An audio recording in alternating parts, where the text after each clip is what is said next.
Hello, welcome to the Tabs and Icons Consulting Excel video series. In this video, I'm going to take us through how to add multiple values in one cell. This could actually be very troublesome if you don't know what to do. Now, let's look at the data we have. Now, we have this data which I got from one of my participants in the previous training. And what was this data about? This is the sales data of a company. Every week they get this data, and you can see the sales for the week or 5 days are separated by a slash. So I have 30 for day one, 55 for day two, 80 for day three, 76 and 68 in that order. So when they got to do the total, what my friend does is to manually add this plus 55 plus 80 plus 76 plus 68, and it gets this as a total.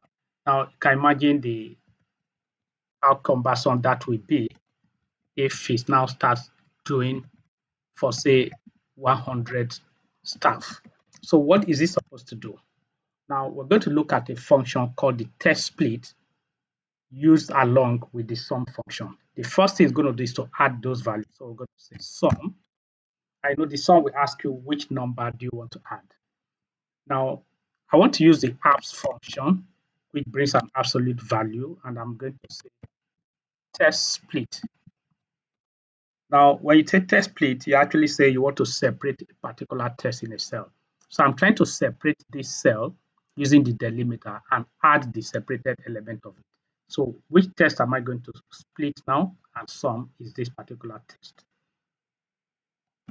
Now, what is the delimiter? The delimiter, like we know, is an identified separator between tests in a cell. So the delimiter in this place is a slash. So I'm putting a slash, and that's all I need. I have taken my sum, saying I want to add the values. I can either close the bracket or I just hit my enter so that I get 39. All I need to do is filter down, and my job is done. Very simple.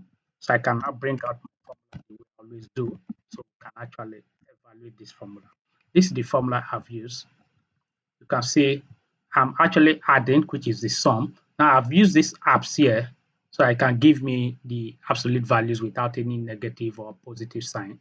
Text split means I'm separating these values here with a slash. Now, if your own data has comma separating them, then you're going to use a comma. If it has a star, whatever the delimiter is what I'm going to put in that quote there.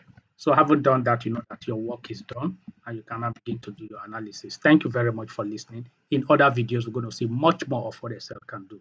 Bye-bye.